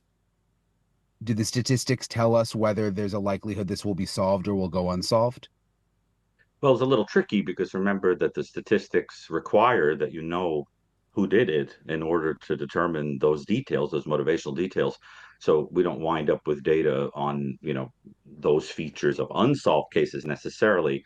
But what I can tell you from experience is that because people have attended. Yeah, Macho is a rescue dog. A lot of you guys know the story, but I got Otis when he was like 8 weeks old, 6 to 8 weeks. He was really young, probably too young. And that's why he's so attached to me. I mean, since he came home. But then about a year after that, I was contacted by the breeder, and they said that he was looking to rehome Macho because he was never home and he wasn't able to take care of him. And all he did was live in a cage, and Macho was very angry, and he was developing what is called, I didn't know this was a term, cage rage, where he was just very, very upset in his cage. He was very, very depressed, and would bite at the cage and was just very angry. And so I said that I will take, he just gave him to me, and he might be the happiest dog in the world now. No question. Like, he loves every single day. But he doesn't like to walk. He likes to run outside without a leash. He'll do that. To think of these cases like a TV show. They think that there should be a rapid, 30 minutes and it's all solved kind of thing. But the reality is they can take a very long time, particularly when you're relying upon something like a blend of DNA that's going to have to be meticulously teased apart. That to establish a profile where you've got mixed DNA could take something even like a year, take a long time. And then you're probably going to use genealogical data. My sense is that the way this might get solved is some combination of. He doesn't need them, but he doesn't need antidepressants. But I'm telling you that when I first the guy told me, he said, "Don't get near his face," and I'm like, "Oh God, I'm gonna have a dog that I can't get near his face." And I had a talk with him. I looked him straight in the face. And I said, we have to have a relationship where I can look at you and get in your face and kiss you. And the guy goes, don't do it because he'll bite you. And I said, we're going to figure it out. I grabbed him by his head like this. And I said, I'm going in for the real thing, buddy. And I gave him a kiss right on his fat little snout. And I was waiting for him to bite me. I was waiting for it. I wasn't going to react. And he looked at me cross-eyed. And I said, you like that, huh? And he wiggled his butt. And now he wants me to give him kisses all the time. Genealogical data from DNA, which is a common technique these days. And then also trying to catch whoever door guy is, who I think is probably going to lead to the center of the spider web. So that individual could be told, look, you can make a deal here and, maybe it'll lessen your sentence, or these people don't care about you. They'll throw you under the bus, that kind of thing. But I think that once they identify, one person in what is probably a group, because it's very hard to do this alone or to even understand why you would, it's going to lead probably to the center of a circle. Do I think it'll get solved? I actually do, but I think it's going to take some time. And I am of the opinion that people behind the scenes are holding close to the vest some information, because I think that just too much is out there, and I think they don't want to compromise it. But my sense is they must have some lead. And if statistically 92% of cases like this are normally committed by someone who knows the victim, I would think, yes. Yeah, that would help investigators, right? Because they at least have some roadmap. And we've heard that they were talking to all the contractors who had been in the house, but nice. that would at least give them something to go on, right? Versus just thinking it could be anyone out there that random.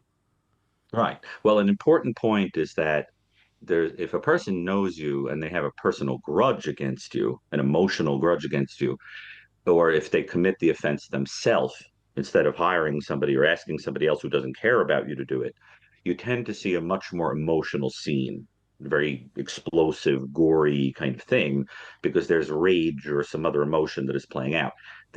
What we know about this scene. All right, I'm not going to interrupt this one again, but I will tell you this. The other day, I was giving him a bath the other day, and he goes and sits in the corner, and I told my nephew to bring me a towel because I forgot to take a towel in there while I was washing him.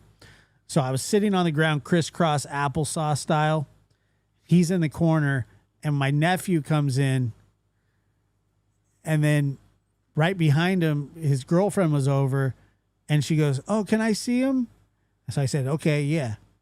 So then they're both looking over my shoulder at him, and as soon as they see him, his ears go straight back, and he's like this. He was mad that people were staring at him while he was in the shower. He didn't like it at all. He was like, it was the best. Suggests a very calculated and pragmatic kind of thing. But the idea is that I still think that probably the person knew her because of the comfort level. And so it suggests to me that they should be talking to anybody that has had a passing connection with her that would require some knowledge of her finances or the inside of her home or her property or something like that. And that can include people that are very intimately aware of you, all the way down to people that just come to the house for trade work or services or anything like that. But I definitely agree that the radius around the crime scene of people that are going to know something or have encountered the type of person to do this is not very gigantic. I think you're talking about somebody sort of within, a small radius of that house. If it is financially driven, financially motivated, one thing that I've struggled with is why choose Nancy Guthrie? Of all the rich people out there, I mean, you knew if you're the person behind this or the group, you know that the daughter is famous. This is going to get a lot of attention. It just seemed like there would be a simpler way to do a financially motivated abduction, get the money and not have a big scene like this. Well, you're making a very smart point, which is right at the heart of a lot of what I write about, which is that one of the clues that somebody knows you or is more fantasy oriented or grudge oriented is that you do things in the crime that incur risk because they're not necessary pragmatically to achieve your aim. So why would you do them? Right. And, now look, it's entirely possible that because you're local, you look for a person in the local area who happens to be tied to someone who you think would have the money to pay ransom for a family member. But that's precisely what points to me to someone who had an encounter with her, who had a close, some not close necessarily, but a tie to her, because it does raise that question of why her. Now, certainly from a victimological perspective, she was a very vulnerable and easy target, and yet whoever did this, being a nefarious person who isn't especially bright, didn't seem to think through. And then when they left, his demeanor went back to normal. It was the funniest thing I'd ever seen in my life. The reality that a lot could go wrong when you're trying to go into the home of a probably very frightened 84-year-old woman who might not have had her hearing aids in, who would have been terrified, absolutely terrified, if she was awake for any portion of this, alert for any portion of this, and how much could go south. For example, the blood we see could have even been from an accidental fall on the way out the door or anything like that. So I think that my strong inclination is that this did not go the way it was supposed to, and the person wound up totally empty-handed. And then there was nothing to do from there except eliminate evidence and probably contact whoever was behind the curtain and say, I don't know what you're going to do now, but I don't have it, I can't do anything here. So that's my strong sense of what happened. Do you tend to believe that some of the ransom notes are real? Well, it would be very helpful, of course, to have the text of them. But if to review, but if the ransom notes were real, then you would start getting into an additional motive, which is somebody who, for whatever reason, additionally sadistically likes needling or kind of feels the need to be in the public eye or have some notoriety or whatever. And that can happen with people, particularly if they're of the kind of psychopathic, narcissistic variety. But then the question again becomes, why the sadistic extra? What is your personal reason for wanting to do that to somebody? That starts pointing to that underneath what looks like a financial motive is concealed a more personal one. And the whole point is to throw everybody off the scent by using what looks like a financial one. Now, I've written about and talked about a phenomenon that I've called elimination murder. An elimination murder is where you eliminate through homicide a person that you know because they are in the way of something. They are an impediment to something. It could be financial, it could be they're a burden because of their health. It could be that they know too much. They're a witness to something you've done, or have figured something out, or walked in on you doing something. It could be that there's a romance you want, like Susan Smith, where she couldn't have one if she had two children. So you eliminate. And one of the hallmarks that I've identified of that phenomenon is that you work very, very hard, like Susan Smith did, to give the impression that a total stranger, for no clear reason, came in and did this. The problem is because the people who do it are not especially sophisticated, they don't fake robbery and they don't fake sexual assault, which are the general reasons why a stranger is going to break in and do. And sometimes that suggests to me this is somebody who knows you in some way, even if it's in a passing way, but they don't want attention drawn to them, so they utilize a hired person or they make it look like something else. And that's something I think we have to think about here as a possibility. But superficially speaking, the most likely motivation is somebody wanted money and messed up. And had some connection to her. Yes, I think that the probability is just, especially if she's deceased. Once this becomes a homicide, whether you intended it or not, the probability is just too enormous based on the statistics that you knew her. When you're looking at a crime or murder or an abduction and you're looking at the statistics and you're saying to yourself, okay, 92% of the time it's someone who knew the person, and you're looking at all the different statistics, but then there's still that 8% that this is just the fluke and this is something crazy. Right. In your mind, when you're researching these kinds of things, when do you allow yourself to go, okay, maybe this is the fluke? Maybe this is something, or do you just say, look, the statistics are normally right. We got to go by probabilities and we got to stick with what we know. Well, I think it's more like you wouldn't waste a lot of time and resources on the improbable, but the improbable does occur. I mean, I am aware of cases that are so outrageous that they're just unprecedented in the annals of crime. But chances are, this is eventually going to fall under, there's nothing new under the sun. Because I mean, what are the chances? I mean, very low. If you were a betting person, appreciate that. Thank you very much. It wouldn't be a very wise thing to think that this is going to turn out to be some, totally improbable thing. The issue is that we're missing data. Once we find out what the premise is, all of this is going to look logical. All this strange because there's so many anomalies. But if you know the premise, it starts to make sense.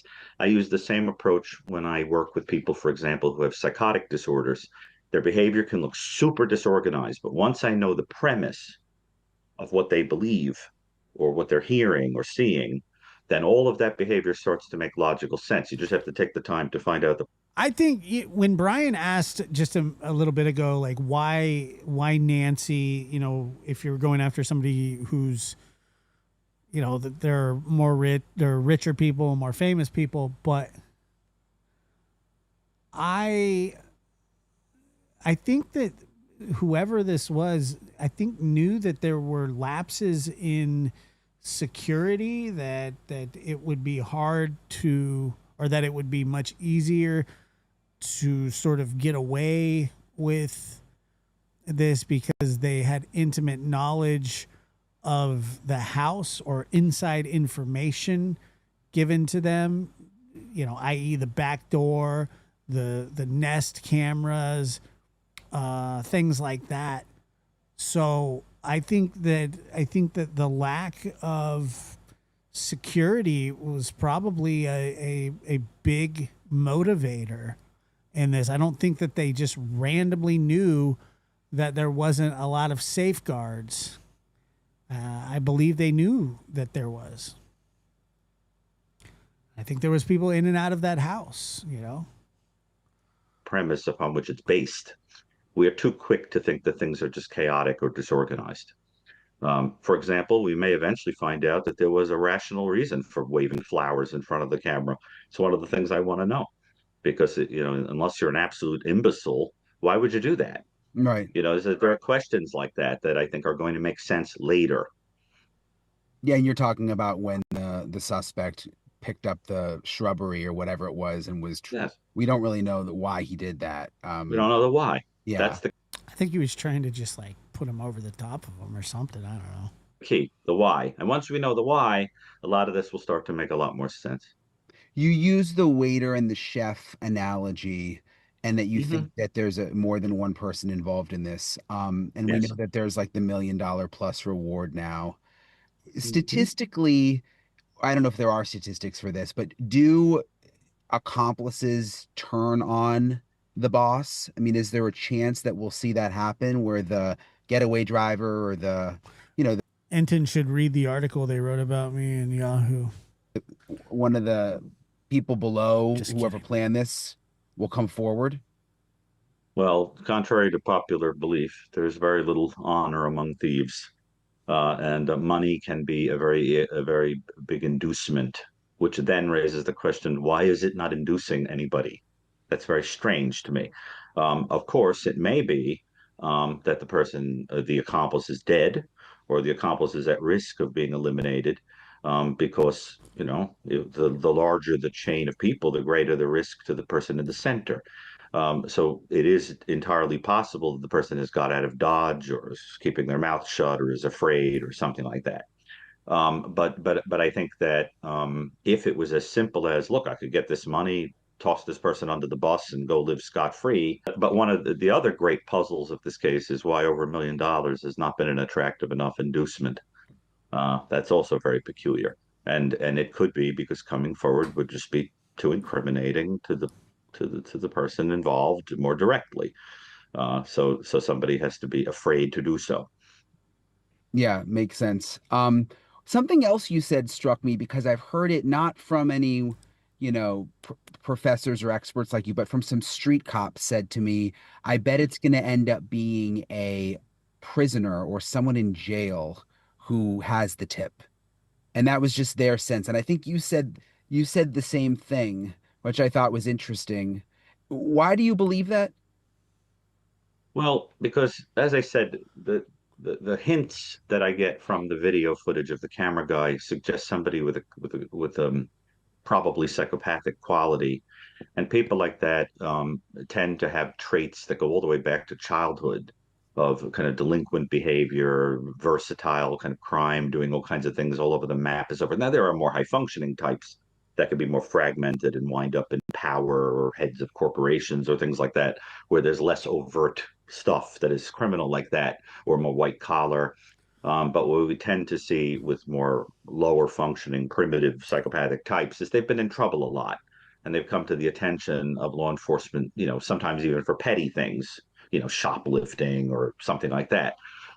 So my sense is that people who are in contact with law enforcement, people who have been in trouble, are people who might recognize this character.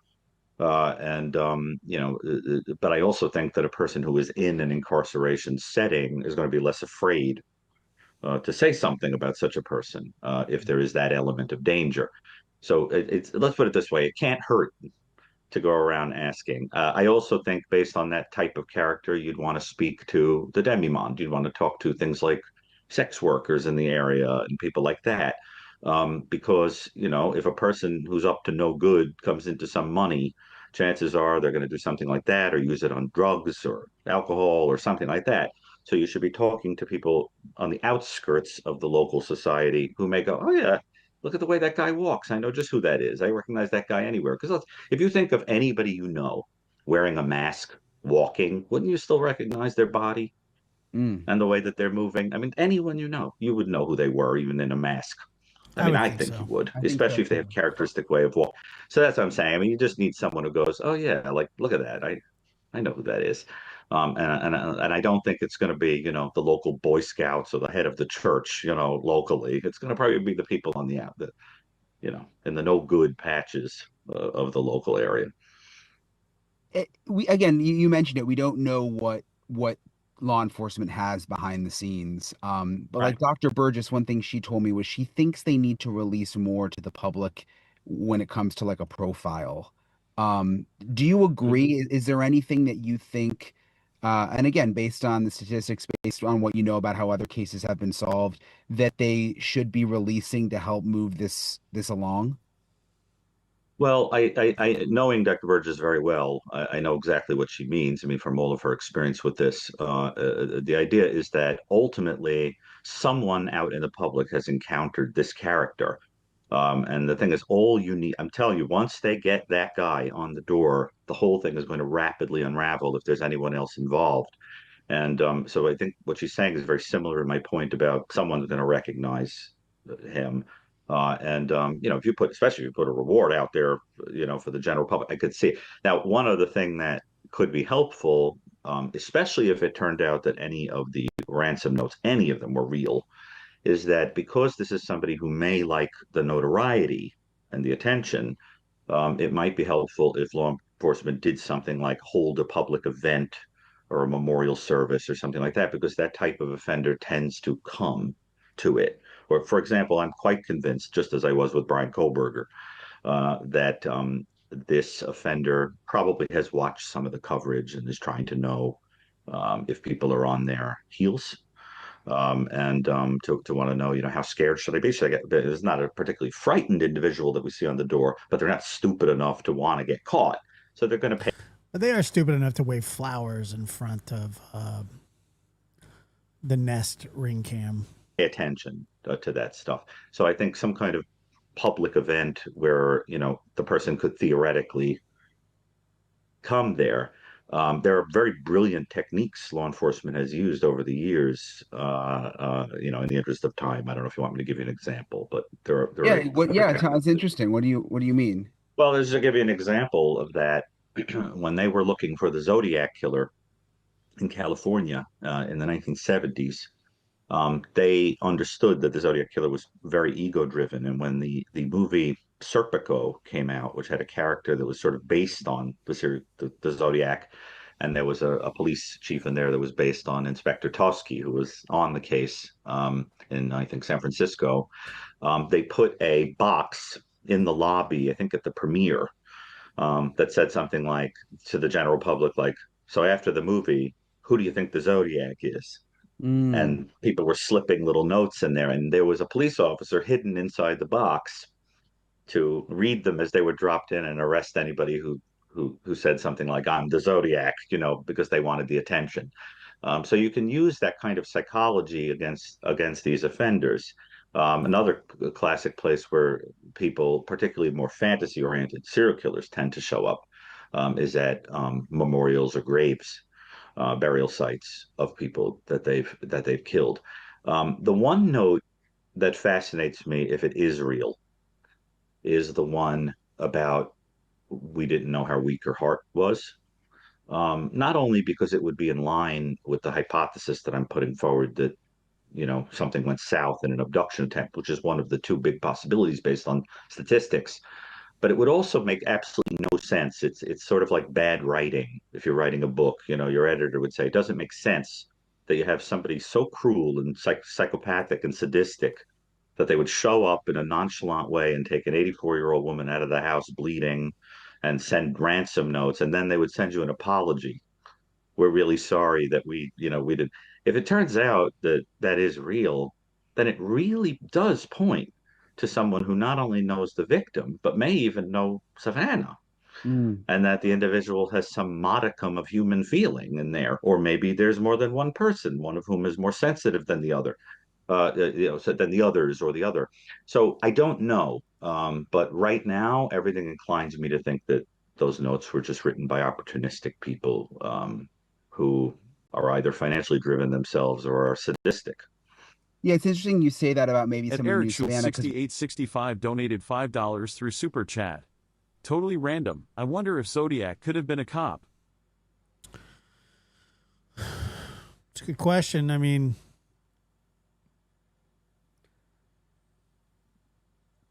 Dr. Gary and I argue about this one too. I mean, I think he thinks it's somebody, and I think it's somebody, but I guess none of us really know. Yeah, I think the Zodiac's dead too. I thought it was Arthur Lee Allen. When she would respond to the letters, it was almost like they were telling her to be somewhat sympathetic to the person.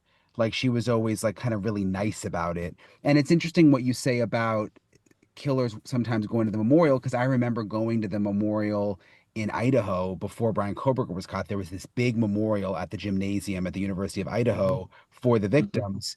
And it was really creepy because everybody was wondering, like, is this guy going to show up? And there were snipers and there was like undercover cops. So that just kind of made me remember that. If that note is real, that's basically said, which we don't have it confirmed, but we've heard things that the person wrote, this didn't go the way we planned. Nancy's not alive. Could that be one of the underlings who wrote that, kind of going against the mastermind? And would that help in solving all of this? I think it was the 60s. Well, the purpose of doing such a thing might be to distance oneself from the person who was directly responsible for 60s. things going south, thinking that later people might smile more kindly upon you in a legal setting. But I still find it extremely puzzling that somebody would have it in them to participate in such a thing and then have such sympathy to desire to give closure to a family. Because the fact of the matter is, the people who do things like this have varying degrees of nasty personality structures that don't tend to be inclined towards humanity like that. And that's what I mean when I say it's bad writing. It would be like I consult often on people who are creating characters for movies and shows that do criminal things, and they have them do stuff like that. And they say, okay, unless they're a very fragmented, serial killer who by day is a, is a Boy Scout leader, and by night, killing people a la BTK. Chances are, there's going to be some whiff of nastiness, in most of their behavior, or a lot of their behavior. So it's like it just doesn't match. And so I think even for a practical reason, it's a very strange thing to do, because it's also too nice of a thing to do, to give closure to the family like that and all that. And also by doing that, you eliminate any possibility that somebody would give ransom money, because then it's over. The story's over. What's the point of any continued? Is it just to say, tell me where the remains are? That kind of thing. So, but I also want an opportunity to say that my heart goes out to the family. I always like to place the emphasis on the victims of every crime, and the way I conceptualize victims is that includes even the people close to you, the community, the entire ripple effect, and I think you've done knockout of the park work on this case. So everyone's Dr. Gary and I have talked about a show about the Zodiac before. He's done a lot of work on that case too. I'm very familiar with the Zodiac case as well. I've done no work on it though. Indebted to. Oh, thank you, Dr. Bricado. I appreciate your time. Thank you very much. In this case, so I think you've done knockout of the park work on this case. So everyone's indebted to. Oh, thank you, Dr. Bricado. I appreciate your time. Thank you very much. I really appreciate Dr. Bricado for taking the time to talk with me. Dubs in the chat for Dr. B. Macho just snorted at me. I just found his conversation to be fascinating because I've talked to a lot of profilers and a lot of law enforcement experts with their theories about what they think happened to Nancy Guthrie, but the fact that Dr. Bricado is so fact-based and that it's based on statistics, I found to just be especially interesting. So I appreciate him giving me the time. He's a very, very busy man. I appreciate you guys for watching. I've got a couple of other angles that I'm looking into with Nancy Guthrie, maybe making a trip back out to Arizona soon. So I'll keep you guys posted on that. I've got a couple of other stories that I'm also working on. I'm actually home. I don't think we did talk about the Zodiac on the witness box. I'm in Florida right now. My mom is having rotator cuff surgery, so I'm going to help her out with that. So hopefully that'll go well. And I'll keep you guys posted on all the latest with the stories that I've been covering. So thank you guys again for watching. Thank you for subscribing. And I'll talk to you guys later. All right, let's see. That'll be it for tonight. We will reconvene back here tomorrow. I am going to put up the show for tomorrow tonight. So actually, hold on. Stay right where you are. Don't friggin' move. Hold on.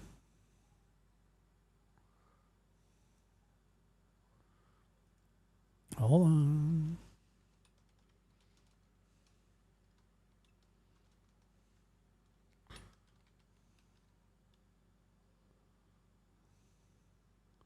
Don't move.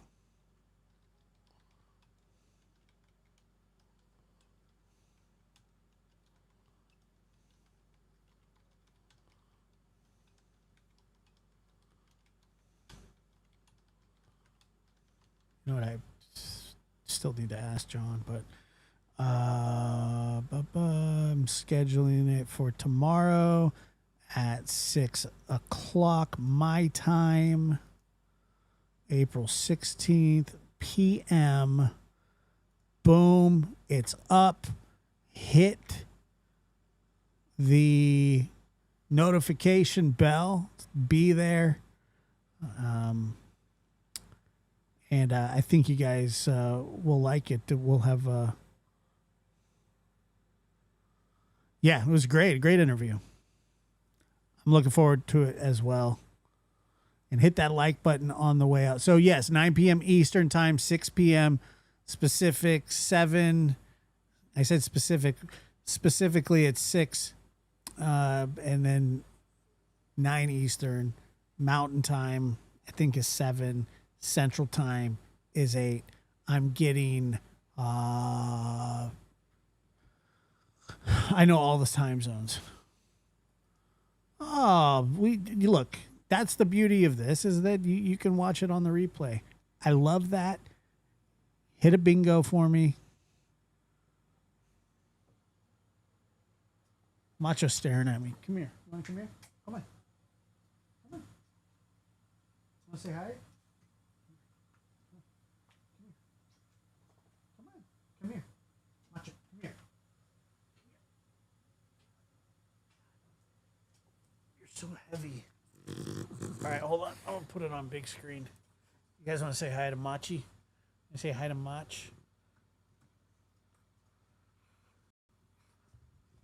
There he is. Say hi. Say hi. Say hi. You tell everybody hi. Oh, you falling asleep again? Hush, little.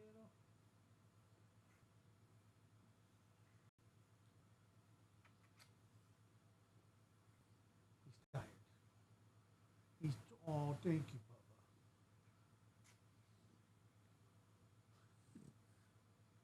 Bubba. You can hear him snore. Listen.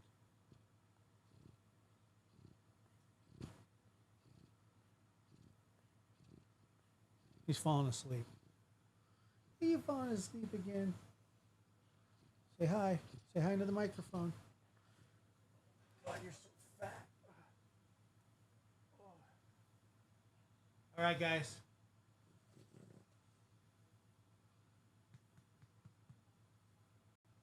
Catch y'all on the flippity flop.